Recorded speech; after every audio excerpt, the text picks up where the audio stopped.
Class 10th का maths का area related to circle का ये क्वेश्चन है और ये फिगर है। और ये फिगर अगर पेपर में आ गई तो ये शेडेड एरिया आपने निकालना है। जब मैंने कई बच्चों को ये क्वेश्चन दिया तो बहुत सारे बच्चों ने रॉन्ग किया, कुछ ना कुछ गलती करी।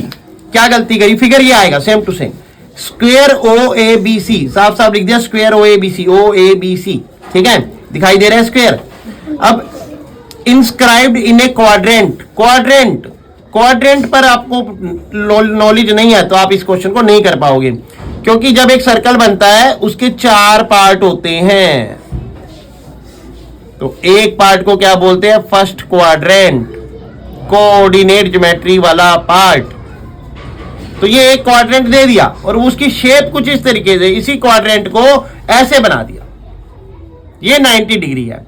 ओ ए, आगे चलते हैं, ओ ए इक्वल टू 15 सेंटीमीटर, मतलब ओ ए 15 सेंटीमीटर, तो ये भी ओ सी भी 15 centimetre, O A B 15 centimetre, B C भी 15 सेंटीमीटर, बिकॉज ये कौन है? स्क्वायर है। ओ ए बी सी कौन है? स्क्वायर है।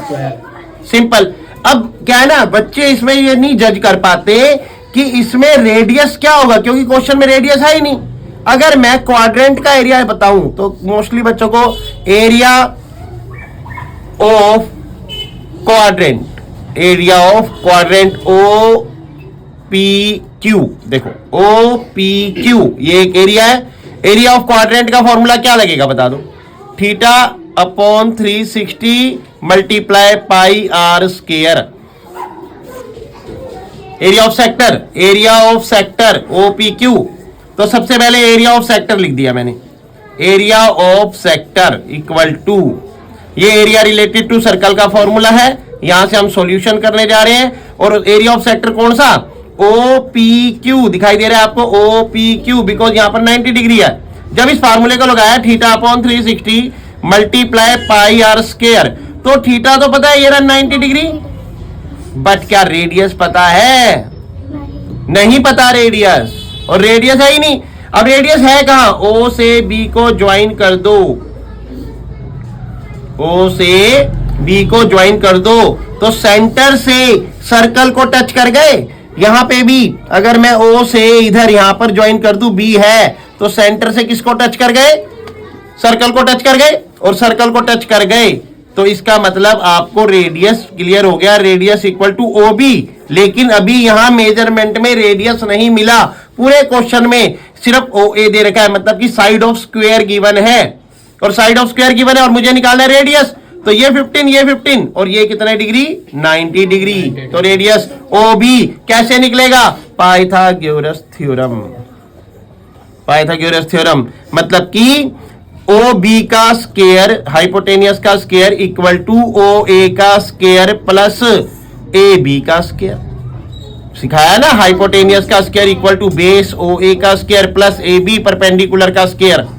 ओ A base, A B perpendicular और ओ बी हाइपोटेनियस, बिकॉज यहां पे 90 डिग्री, 90 डिग्री के सामने, क्योंकि स्क्वायर में ऑल एंगल्स 90 डिग्री होते हैं, तो इस 90 डिग्री के सामने ओ बी है और ओ बी हाइपोटेनियस है, तो निकालना है। बेस की ओ ए कितना है? 15 का स्क्वायर प्लस परपेंडिकुलर कितना है? 15 का स्क्वायर, मतलब 225 प्लस 225 का root equal to O B, मतलब हाइपोटेनियस। और ओ बी को क्या बोला आपने? Radius, R equal to O B, तो इक्वल टू 450। 450 को क्या फैक्टर बनाएंगे? 225 मल्टीप्लाई 2, मतलब कि 15 मल्टीप्लाई 2। अब 15 का पेयर बन गया, 15 बाहर, 15 रूट 2 क्या आ गया? रेडियस, जिसको ओ बी कहा गया है।